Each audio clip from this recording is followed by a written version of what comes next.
ஒரு பயங்கரமான ஒரு மாதத்திற்குள்ளே வந்திருக்கோம். ஆடி முடிஞ்சு இந்த மாதத்துக்குள்ளே போதும்போது இந்த ஆகஸ்ட் முடிஞ்சு செப்டம்பர் வரப்போகுது. இந்த செப்டம்பரில் நடக்கக்கூடிய ஒரு முக்கியமான ஒரு விஷயம் அப்படின்னே சொல்லலாம். இந்த விருச்சிக ராசிக்கு இது நடக்கும். இந்த வீடியோவை ஸ்கிப் பண்ணாமல் பாருங்கள். இந்த விருச்சிக ராசியை பொறுத்த வரைக்கும் தொழிலில் தொடக்கம், அதே மாதிரி தொழிலில் சின்ன சின்ன நஷ்டங்களோடு உட்காந்துட்ருப்பீங்க.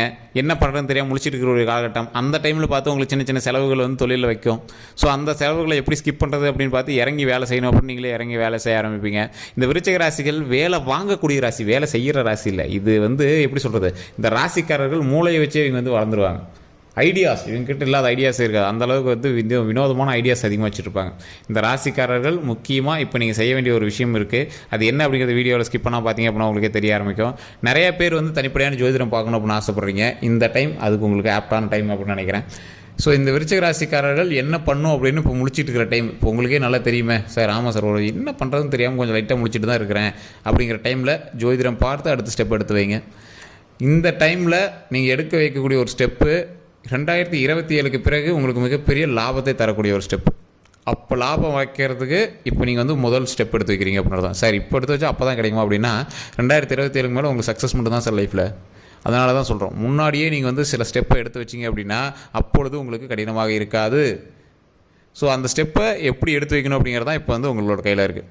இந்த ராசிக்காரர்களை பொறுத்த வரைக்கும், இந்த ராசிக்காரர்கள் விருச்சிக ராசிக்காரர்களை பொறுத்த வரைக்கும் ஒரு வினோதமான ராசி. இந்த ராசிக்காரர்கள் ஜோதிடம் பார்த்து பண்ணாங்க அப்படின்னா ஆப்டாக நடக்கும்.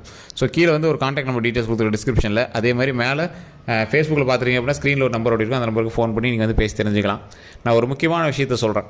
இந்த விருச்சிக ராசிக்காரர்கள் ஐடியாஸை மட்டுமே வச்சு வாழ்கிறவங்க கிடையாது. ஒரு விஷயத்த சொன்னாங்க அப்படின்னா அது கண்டிப்பாக நடந்தே தீரணும் அப்படின்னு நடக்கிறவங்க, அதை நடத்தி காட்டுறவங்க. ஒருத்தன் இவருக்கு முன்னாடி வந்து இவர் ஏளனமாக பேசிட்டானாவோ இல்லை ஏளனமாக ஏதாவது சொல்லிட்டானாவோ அந்த இடத்துல கோவப்படுவார். ஆனால் அந்த இடத்துல அவங்களோட கோவத்தை காட்ட மாட்டார். அதை அவன் சொல்லிட்டான்ல, நான் செஞ்சு காட்டுறேன் அப்படிங்கிற மாதிரி போய் நிற்பார். இந்த ராசிக்காரர்களுக்கு ஒரு வினோதமான ஒரு பவரும் இருக்குது. என்ன அப்படின்னா, யாருமே ஒரு ரிவெஞ்ச் எடுக்கிறாங்க அப்படின்னா அவ்வளோ சீக்கிரம் பண்ணுவாங்களோ என்னன்னு தெரியாது. ஆனால் இந்த விருச்சிக ராசிக்காரன் ஈஸியாக பண்ணிடுவாங்க. இந்த விருச்சிக ராசிக்காரர்கள் நீங்களாக இருந்தால் மறக்காம கமெண்ட் செக்ஷனில் பற்றி விடுங்க. ஒரு ஐடியாவை வச்சே நீங்கள் வந்து வேலை வாங்கிடுவீங்க. கொஞ்சம் சோம்பேறித்தனம் இருந்தாலும் அந்த சோம்பேறித்தனத்தை ப்ளஸ்ஸாக மாற்றி முதலாளி ஆகக்கூடிய ஒரு முக்கியமான விஷயம் உங்கள்கிட்ட தான் இருக்குது. இந்த ராசிக்காரர்கள் அதிகமாக ஒரு ஸ்ட்ரெயிட் ஃபார்வர்டாக இருக்கணும் அப்படின்னு நினைப்பீங்க. உங்களுடைய ஸ்ட்ரெயிட் ஃபார்வர்டு மற்றவங்களை பயங்கர கடுப்பாகும். வார்த்தைகள் தேல் மாதிரி இருக்கும். ஒரு இடத்துல சண்டை நடந்துருச்சு, இல்லை வீட்டிலேயே சண்டை ஏதாவது போட்டுருக்கீங்க அப்படின்னா உங்களுடைய வார்த்தைகள்னால அப்படியே தேல் கொத்துற மாதிரி கொத்திடுவீங்க. அந்த மாதிரி வந்து இது பண்ணுவீங்க. கடினமான வார்த்தை, உங்கள் வார்த்தையிலேருந்து மீண்டு வெளியே போகிறது ரொம்ப கஷ்டம். அந்த மாதிரி இருக்கும். இந்த ராசிக்காரர்களுக்கு ஒரு நல்ல உறுதுணையாக உங்களுடைய தம்பதியினர் பார்ட்னர்ஸ் வந்து அமைவாங்க. இந்த ராசியினரை பொறுத்த வரைக்கும் ஒரு ஆன்மீக ராசி அப்படின்னு சொல்லலாம். இந்த விருச்சிக ராசி ஒரு ஆன்மீக ராசி அப்படின்னு சொல்லலாம். கடவுளே இவங்க தான் அப்படிங்கிற மாதிரி ஃபீல் பண்ணுவாங்க. நான் பண்ணால் நடக்கும்டா, நான் செஞ்சால் நடக்கும்டா. ஏன்னா இவங்க தான் பிளான் பண்ணால் கண்டிப்பாக நடந்துருமே. இவங்க பிளான் பண்ணி தோற்றதே எதுவுமே கிடையாது. ஸோ அந்த மாதிரி. ஆனால் கடந்த சில வருடங்களாக நிறைய கஷ்டங்கள் அனுபவிச்ச ராசியில் இந்த விருச்சிக ராசி ஒரு முக்கியமான ராசி. அவ்வளோ கஷ்டத்தை சந்தித்ததுனால தான் ஏதோ ஒரு சித்தர்கள் ரேஞ்சு இவங்க வந்து ஃபீல் பண்ணி அந்த கஷ்டத்துலேருந்துலாம் நம்ம வெளியே வந்துட்டோம், கடவுள் புண்ணியத்தில் நம்ம காப்பாற்றி வந்துட்டோம், ஸோ நம்ம நினச்சதை இதுக்கு மேலே நடக்கும் அப்படிங்கிற ஒரு ஸ்டேஜுக்கு வந்துருப்பாங்க. ஆனால் என்ன காரணம் அப்படின்னா, பிரபஞ்சமே இவங்களுக்கு ஹெல்ப் பண்ணுது. இதனால் நீ கஷ்டப்பட்டுட்டேன், இதுக்கு மேலே நம்ம நினச்சது நடத்துகிற அளவுக்கு நம்மளுக்கு வந்து சக்ஸஸான லைஃப்பை வந்து கொடுக்குறோம் அப்படின்னு பிரபஞ்சமே நம்மளுக்கு வந்து ஹெல்ப் பண்ணுது. இந்த விருச்சிக ராசிக்காரர்கள் ஸ்ட்ரெயிட் ஃபார்வர்டாக இருக்கிறதுல நிறைய பிரச்சனைகளும் இருக்குது. ஒரு எக்ஸாம்பிள் சொல்கிறோம் அப்படின்னா, யாராவது லஞ்சம் வாங்குறாங்க அப்படின்னா போய் போட்டு கொடுக்குறம்பாங்க.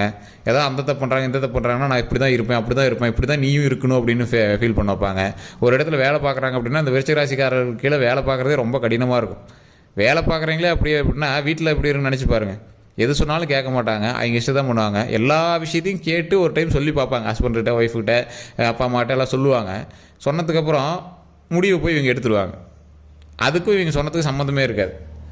அந்த அளவுக்கு ஒரு வித்தியாசமான ராசி. தாயினுடைய அரவணைப்பு அதிகம். தாய் என்ன சொல்கிறாங்களோ அதை மாதிரி கேட்பாங்க. தந்தையினுடைய அறிவு அதிகம். தந்தையினுடைய அறிவை கேட்டு அதுக்கு தகுந்தாற் போல் இவங்க வந்து செயல்படுவாங்க. ஸோ இந்த மாதிரி இருக்கக்கூடிய ராசிக்கு சின்ன சின்ன தடங்கல்கள் ஏற்பட்டாலும் ஃபைனலாக அவுட்புட் வந்து நல்லதாக தான் அமையும். சின்ன சின்ன தடங்கள்லாம் எப்படி, திருமணம் நடக்கிறதுக்கு முன்னாடி திருமணத்துக்கு ரெடியாகி கேன்சல் ஆகி மறுபடியும் நடந்திருக்கும். குழந்தை பேருக்கு முன்னாடி குழந்தை கொஞ்சம் உருவாகி இதாகி மறுபடியும் அடுத்த குழந்தை தான் நல்லபடியாக பிறந்திருக்கும். ஸோ இந்த மாதிரி நிறைய விஷயங்கள் வந்து உங்களுக்கு சின்ன சின்ன விஷயங்கள் தடைப்பட்டு தான் நடக்கும். தொழிலே நீங்கள் ஒரு தொழிலுக்கு போவீங்க, அது ஒன்றும் கிளிக் ஆகாது, அடுத்தது மறுபடியும் போக ஆரம்பிங்க. வெளிநாட்டு பணங்கள் அதிகமாக விளையாடக்கூடிய ஒரு இடம் இந்த விருச்சிக ராசியினுடைய கல்லாப்பெட்டி அப்படின்னு சொல்லலாம். இந்த விருச்சிக ராசிக்காரர்களுக்கு வருமானம் வந்துகிட்டே தான் இருக்கும், அது ஸ்கிப் ஆகிறதுக்கு வாய்ப்பே இல்லை. ஆனால் ஏற்ற இறக்கங்களோட வருமானம் இருக்குமே தவிர அந்த அளவுக்கு கடனும் இருக்கும். ஆடம்பர செலவுகள் அதிகமாக பண்ணுவீங்க. ஒரு விஷயம் பண்ணோம் ஆனால் அதை ஆடம்பரமாக பண்ணணும்னு நினைப்பீங்க. ஒரு விஷயம் பண்ணோம் அது ஊர்லேயே இல்லாத அளவுக்கு பண்ணணும்னு நினைப்பீங்க. ஒரு விஷயம் பண்ணோம் அதை மற்றவனை விட வித்தியாசமாக பண்ணணும்னு நினைப்பீங்க. இந்த ஊரில் எவன் அதை பண்ணல, அதை தான் நம்ம பண்ணணும் அப்படின்னு நினைப்பீங்க. ஒரு ஹைலைட்டாக நினைப்பீங்க. இந்த விருச்சிக ராசிக்காரர்களுக்கு கடன் வரதுக்கான முக்கியமான காரணமே கெத்தாக பண்ணும், சீனாக பண்ணும், மற்றவங்களோட பெருசாக பண்ணும், பக்காவாக பண்ணும், இந்த மாதிரி விஷயங்கள்னால தான். இந்த மாதிரி சில ஒரு வினோதமான வார்த்தைகள் உங்கள் கையில் வச்சுட்டே இருப்பீங்க. பாடுற பண்ணி கட்டணும், கெத்தாக இருக்குண்டா, சீனாக இருக்குண்டா, பயங்கரமாக இருக்குண்டா, இந்த மாதிரி சின்ன வார்த்தைகள் உங்களுடைய நாக்குலேருந்து வந்துக்கிட்டே இருக்கும். அந்தளவுக்கு வருமானமும் உங்களுக்கு பெருகிட்டே இருக்கும். இதுதான் அதில் ஒரு ஹைலைட்டு. ஆனால் குறிப்பிட்ட இடங்களில் உங்களுக்கு கடன் அதிகமாக இருக்கிற மாதிரி உங்களுக்கே ப்ரெஷர் தோண ஆரம்பிக்கும். குடும்பத்தின் மூலமாக சின்ன சின்ன ப்ரெஷர்கள் தோண ஆரம்பிக்கும். அப்போ நீங்கள் என்ன பண்ணுவீங்க அப்படின்னா, சின்ன சின்ன விஷயத்தை எல்லாத்தையும் சரி பண்ணி அந்த கடனை அடைக்கிறதுக்கு பார்ப்பீங்க, ஈஸியாக அடைச்சிருவீங்க. இருந்தாலும் அந்த கடனுக்கு ஏற்றார் போல் உங்களுக்கு சொத்துக்கள் குவிஞ்சிக்கிட்டே இருக்கும், ஏறிட்டே வரும். என்ன சார் இப்படி சொல்கிறீங்க, ஒன்றும் பெருசாக என்ன வருமானத்தை காணுமே அப்படின்னு நினைக்கிறீங்களா? வரக்கூடிய காலகட்டங்கள் நல்லா இருக்குது சார். 2027க்கு மேலே உங்களுக்கு பயங்கரமான காலகட்டம். அதோட வெளிப்பாடு இப்போயே நீங்கள் ஸ்டார்ட் பண்ணதுலேருந்தே உங்களுக்கு தெரிய ஆரம்பிச்சிருக்கும். இப்போவுமே நீங்கள் வந்து ஒன்றும் டம்மி கிடையாது. உங்களோட பேக்ரவுண்ட் எடுக்கும்போது மற்றவங்களை கம்பேர் பண்ணும்போது நீங்கள் ஓரளவுக்கு மேலே தான் இருப்பீங்க. நீங்கள் உண்மையை சொல்கிறீங்களோ போய் சொல்கிறீங்களாலும் தெரியாது. நீங்கள் உங்களோட மனசாட்சிக்கு தகுந்த மாதிரி தொட்டு யோசிச்சு பாருங்கள். மற்றவங்களை கம்பேர் பண்ணும்போது பெயர் சொல்லும் வகையில் நீங்களும் உங்களுடைய லைஃப்பை வந்து மூவ் பண்ணிட்டு தான் இருப்பீங்க. வினோதமான வாழ்க்கை, சந்தோஷமான வாழ்க்கை, லக்ஸூரியஸான வாழ்க்கை. இந்த ராசிக்காரர்களுக்கு ஒரு டாப் டக்கர் லைஃப் அப்படின்னு சொல்லக்கூடிய லைஃப் இனிமேல் தான் ஆரம்பிக்குது. வெளிநாட்டு வருமானங்கள் அதிகரிக்கக்கூடிய நேரம், தொழில் பெருசாகக்கூடிய ஒரு நேரம், தொழில் அப்படியே கொஞ்சம் பெருகிட்டே வரக்கூடிய நேரம், மகிழ்ச்சிக்கு அளவில்லாத ஒரு காலகட்டமாக வரக்கூடிய காலகட்டங்கள் அமைய போகுது. செல்வத்தில் சூப்பர் சார், குடும்பத்தில் சந்தோஷம் சூப்பர் சார், உடல் ஆரோக்கியத்தில் சூப்பர் சார். இதுக்கு மேலே என்ன வேணும்? நீண்ட ஆயுள் இந்த விருச்சிக ராசிக்காரர்களுக்கு.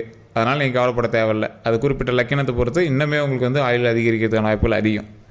ஸோ இந்த ராசிக்காரர்களை பொறுத்த வரைக்கும் இறை வழிபாடு ரொம்ப முக்கியம். முருகர் வழிபாடு உங்களுக்கு ரொம்ப ரொம்ப ரொம்ப முக்கியம். அதே மாதிரி காஞ்சிபுரம் காமாட்சி வழிபாடு உங்களுக்கு நல்ல மேன்மையை கொண்டு வரும். மேல்மலையனூர் அங்காள பரமேஸ்வரனுடைய வழிபாடு உங்களுக்கு பயத்தை போக்கி நல்ல ஒரு விஷயத்தை கொண்டு வரும். குறிப்பிட்ட வருடங்களுக்கு முன்னாடிலாம் நீங்கள் மரண பயத்தோடு இருந்தீங்க. உங்களுடைய உடலுக்கு என்னவோ இல்லை என்னன்னே தெரில, ஒரு மாதிரி இருக்குது, ஒரு சைக்காலஜிஸ்ட்டை பார்க்குற அளவுக்கு இருந்திருப்பீங்க. ஆனால் அதை வந்து அப்படியே டோட்டலாக வெளியே வந்து ஒரு ஞானி அளவுக்கு ஆகிருப்பீங்க. எந்த விஷயத்துலாம் பயந்தீங்களோ அந்த விஷயத்தெல்லாம் டேலண்ட் ஆகிருப்பீங்க.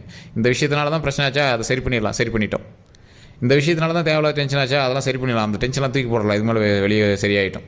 இப்போ ஒரு தொழில் ஆரம்பித்து பயங்கரமாக நின்றுட்டுருப்பீங்க. அந்த இடத்துல என்ன பண்ணுறதுன்னு தெரியாமல் முழிச்சிருப்பீங்க. உங்களை எல்லாத்தையும் பயன்படுத்திட்டு இருப்பாங்க. அந்த இடத்துல நீங்கள் வந்து யோசிங்க, வினோதமாக யோசிங்க. இத்தனை நாள் உங்களோட ஐடியாஸ் தான் உங்களை வந்து காப்பாற்றுச்சு, இப்போயும் உங்களோட ஐடியாஸ் தான் உங்களை காப்பாற்றும்.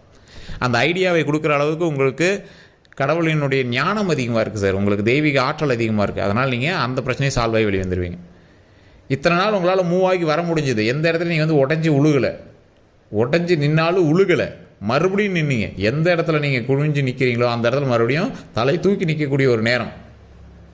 ஸோ கவலையே பட தேவையில்லை, எல்லா பிரச்சனையும் சால்வ் பண்ணிட்டு கெத்தாக வந்து நிற்கக்கூடிய ஒரு காலகட்டம். அப்போ நீங்கள் என்ன பண்ணோம்? தொழிலில் கவனம் செலுத்துங்க. 2-3 தொழில்கள் மூலமாக வருமானம் வரக்கூடிய ஒரு விஷயம்.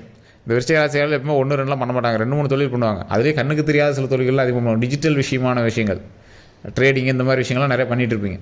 ஸோ அதெல்லாம் கொஞ்சம் கவனம் தேவை. பணம் போட்டு பணம் எடுக்கக்கூடிய விஷயங்களில் கொஞ்சம் கவனம் தேவை. மற்றபடி டாக்குமெண்ட் ரீதியான விஷயங்கள் கொஞ்சம் கவனம் தேவை. லீஸுக்கு எடுக்கிறீங்க, அதை பண்ணுறீங்க, இதை பண்ணுறீங்க அப்படின்னா அதெல்லாம் கொஞ்சம் கவனமாக பண்ணீங்க அப்படின்னா போதுமானது. வருமானம் பெருகக்கூடிய ஒரு காலகட்டமாக இருந்தாலும் அந்த இடத்துல நீங்கள் கொஞ்சம் பொறுமையாக ஹேண்டில் பண்ணி எந்த ஒரு விஷயம் பண்ணாலும் கொஞ்சம் தெளிவாக பண்ணுறது கொஞ்சம் சிறந்ததாக இருக்கும். படப்படப்படன்னு பண்ணுவீங்க, அதை கொஞ்சம் மட்டும் கொஞ்சம் சரி பண்ணிக்கோங்க. படப்படப்படன்னு பண்ணுறதுல கொஞ்சம் கவனமாக பண்ணிங்க அப்படின்னா போதுமானது. இறை வழிபாடு கண்டிப்பாக தேவை. விநாயகர் வழிபாடு ஒரு டைம் பண்ணுங்கள். விநாயகருக்கு வருடம் ஒரு முறை அல்லது மாதம் ஒரு முறை நீங்கள் வந்து விநாயகர் வழிபாடு பண்ணிங்க அப்படின்னா ரொம்ப நல்லது. மகிழ்ச்சி பொங்கக்கூடிய ஒரு காலகட்டம், இந்த மகிழ்ச்சி பொங்கக்கூடிய ஒரு காலகட்டத்தில் என்ன பண்ணணும் அப்படின்னா, இறை வழிபாடு பண்ணும்போது நீங்கள் எப்படிலாம் உங்களுக்கு தேவையானதை போய் கடவுள்கிட்ட கேட்பீங்க. நீங்கள் எல்லாம் சக்ஸஸ் ஆனதுக்கப்புறம் கொஞ்சம் அப்படியே கடவுள் கும்பிட்றதெல்லாம் கொஞ்சம் கம்மி பண்ணுறீங்க. கடவுளை வணங்குறதை நீங்கள் அப்படியே ரெகுலராக வச்சுட்டீங்க அப்படின்னா ஆட்டோமேட்டிக்காக உங்களுக்கு நன்மைகள் நடக்கும். பழசில் நிறைய பேர் நன்மை செஞ்சுருப்பீங்க, இப்போ கொஞ்சம் கணக்கு பார்ப்பீங்க. ஸோ ஏன்னா அந்தளவுக்கு தான் சார் ஃபினான்ஷியல் ஸ்டேட்டஸ் இருக்குது அப்படின்னா, எப்போவும் போல் நீங்கள் இருந்தீங்க அப்படின்னா ஃபினான்ஷியல் ஸ்டேட்டஸ் உங்களுக்கு இன்க்ரீஸ் ஆகிட்டே இருக்கும். இது வந்து ஏற்ற இறக்கமான வாழ்க்கை. அதனால் நீங்கள் ஒன்றும் பயப்பட தேவையில்ல, மறுபடியும் ஏற்றம் ஏற்படும். அதனால் நீங்கள் கவலையே பட வேண்டாம். கடன்கள் அதிகமாக இருக்குது சார், கவலைப்பட்டுருக்கீங்களா? கண்டிப்பாக இறை வழிபாடு பண்ணுங்கள். திருப்பதி ஏழுமலையான வழிபாடு கண்டிப்பாக தேவை. வீட்டில் இருக்கும்போதே திருப்பதி ஏழுமலையான நினச்சி வணங்குங்க, மிகப்பெரிய நன்மை உண்டாகும். பிரச்சனைகள் எல்லாமே தீர்ந்து நல்ல மகிழ்ச்சி உண்டாகக்கூடிய ஒரு காலகட்டம். அதுவும் இந்த காலகட்டத்தில் நீங்கள் எடுத்து வைக்கக்கூடிய ஸ்டெப்பு ஒரு டைம் ஜோதிடம் பார்த்துட்டு எடுத்து வச்சிங்க அப்படின்னா மிகப்பெரிய நன்மைகள்னால் நடக்கக்கூடிய காலகட்டமாக அமையுது. தேவையில்லாத செலவுகளை கொஞ்சம் குறைச்சிட்டு, ஆடம்பர செலவுகளை குறைச்சிட்டு, அன்றாட வாழ்க்கைக்கு என்ன தேவையோ அதை மட்டும் பயன்பட்டு மீதி அமௌண்ட் எல்லாத்தையும் எடுத்து கடனை கட்டினீங்க அப்படின்னா ஆட்டோமேட்டிக்காக உங்களோட லைஃப் மிகப்பெரிய சக்ஸஸ்ஃபுல்லான லைஃபாக வரப்போகுது. ஸோ ஆடம்பரத்தை கொஞ்சம் தவிர்த்துட்டு அன்றாட வாழ்க்கையில் கொஞ்சம் கவனம் செலுத்துங்க. அத்தியாவசியமான விஷயங்களில் கொஞ்சம் கவனம் செலுத்துங்க. மிகப்பெரிய நன்மை உண்டாகக்கூடிய ஒரு காலகட்டமாக வரக்கூடிய காலகட்டங்கள் அமையுதுங்க. வேறு ஏதாவது டவுட் இருந்தது அப்படின்னா மறக்காம கமெண்ட் செக்ஷனில் பதிவுங்க. இதுவரை நம்ம சேனலை சப்ஸ்கிரைப் பண்ணாமல் சப்ஸ்கிரைப் பண்ணுங்க, பதில் பெல் பட்டன் மறக்காம ப்ரெஸ் பண்ணிக்கோங்க. அதே மாதிரி ஃபேஸ்புக்கில் பார்த்துருங்க அப்படின்னா கண்டிப்பாக ஃபாலோ பண்ணிக்கோங்க. எல்லாருக்கும் நன்றி நண்பர்களே.